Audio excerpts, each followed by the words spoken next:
What are your thoughts overall in the college football landscape right now? 3 weeks in, a lot of storylines. Florida State hadn't won a game. Yeah. Talking about possibly firing Billy Napier at Florida already, which wasn't a huge surprise. Notre Dame kind of up and down, trying to get that spot in the college football playoff. What are your thoughts? I love college football, and I've been in favor of an expanded playoff for a long time because we're not even there yet. But as we get into late October and early November, you guys know one of the real frustrating things, if your team wasn't very good, 90% of teams are eliminated from being able to contend for conference championships or a national championship by the time you get to November. And one of the things they found with Major League Baseball, with the NHL, with the NFL, and the NBA is expanding the number of teams that make the playoffs makes people care more about the regular season. So I'm excited about it. I think we'll enter November with 30 or 35 teams being able to look and say, hey, if we win these 3 or 4 games, we're in. We're going to be right on the edge. And I also think that in the NIL era, the number of teams making the playoffs is going to expand the number of schools that kids are interested in looking at. Because when you're only seeing the same 4 teams basically in the playoff all the time, I think that's a huge calling card for the Alabamas of the world, historically, Clemson before they fell off.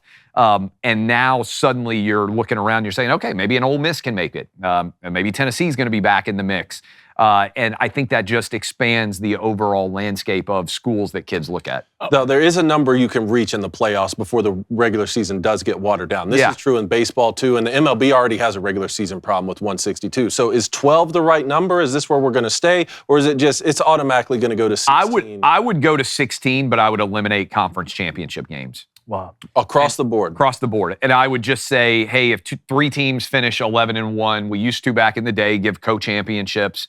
I think that the team that loses the conference championship is going to have such a competitive disadvantage because they're going to have to turn around and play. So, for instance, let's say you had 2 12-0 SEC teams playing, which has happened, right? In Atlanta, that one team loses. Okay, the one that wins gets the 1 seed, gets a bye. The team that loses has to turn around and play as a 5 seed or whatever it's going to be. So either I would eliminate conference title games completely. I also don't like the idea of giving automatic 4 conference champions the bye.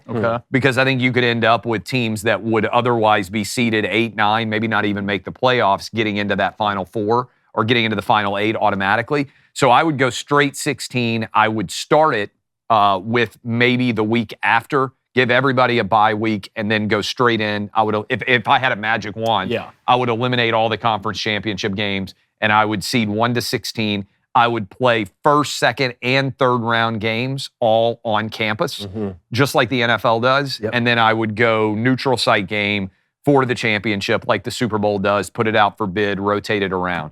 I think that it's going to become a big discussion. A lot of fans aren't going to be able to afford to follow their teams. Oh, well, especially if the economy keeps going the way, And that to me is unfair because you work all season and then you tell somebody, hey, you got to be in 3 or 4 different cities in the space of a month right before Christmas. You got kids, you got responsibilities. It's like college basketball, right? Like teams that keep advancing. I do, Clay, to that point. I think 16 is the number because I don't think on one hand we have this big player safety push. Then on the other hand, you can keep 12 regular season games and keep adding these playoff games in the end. I don't think those two things can exist together. But where I think they would go with it, and I can see what you're saying in the conference championship is that money and the revenue they get from those conference championship games are going to dwarf probably most of the regular season games they play. Where I see it going is to a 16-team playoff. They keep the conference championship and they say, you know what? We played an 11-game regular season for so long. Let's take out 1 regular season game and keep those conference championship games. It's cool because there's so many different ways. I think most people, in the same way, if you're a diehard college basketball fan, most people really don't care that much about the conference basketball tournaments anymore because you're going to have, in a big conference, SEC, Big Ten now, ACC, you're going to have 5, 6, 7 teams that are making it. And so people don't care who wins the conference. If you make the Final Four, people are like, it was an amazing season, even if you finish 6th in your conference during the regular season. Then you can argue about whether that's good or bad for college basketball. I think what it leads to is people only pay attention, by and large, to college basketball in March. It's a which is a true thing. Like that's a 1-month season, and everybody becomes an expert when they get their brackets and everything else. But I don't think the numbers are so large of who's making the playoffs that at 16 you would worry about devaluing the regular season.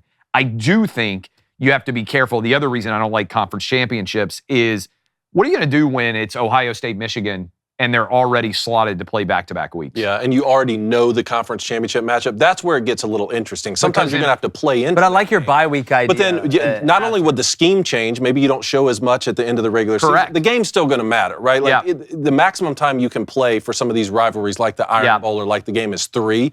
That's 2 more than what we've normally seen. But yeah, you're right. Do you sit a player? Do you sit a start? Do you change up your scheme so much like that? It's much lower level football. But as soon as we finish here, I'm going to an 8th grade football game. Which is great. Yeah, it's so much. My 8th grade son, like he's obsessed with it here in the local Nashville area. But they're in the championship game. Good. And so I asked my son, like, hey, what's the? I just texted with him before I was coming in. I was like, hey, what's the game plan? And he said everybody's on a snap count. So they're already in the championship game. So even in 8th grade football, we got strategy. Coaching them up. Well, it's the conference. The conference basketball.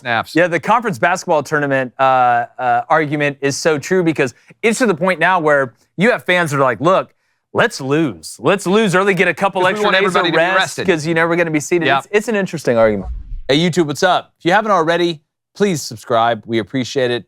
Whether we agree, whether we disagree, hopefully it's a little bit of both. We just appreciate you being here.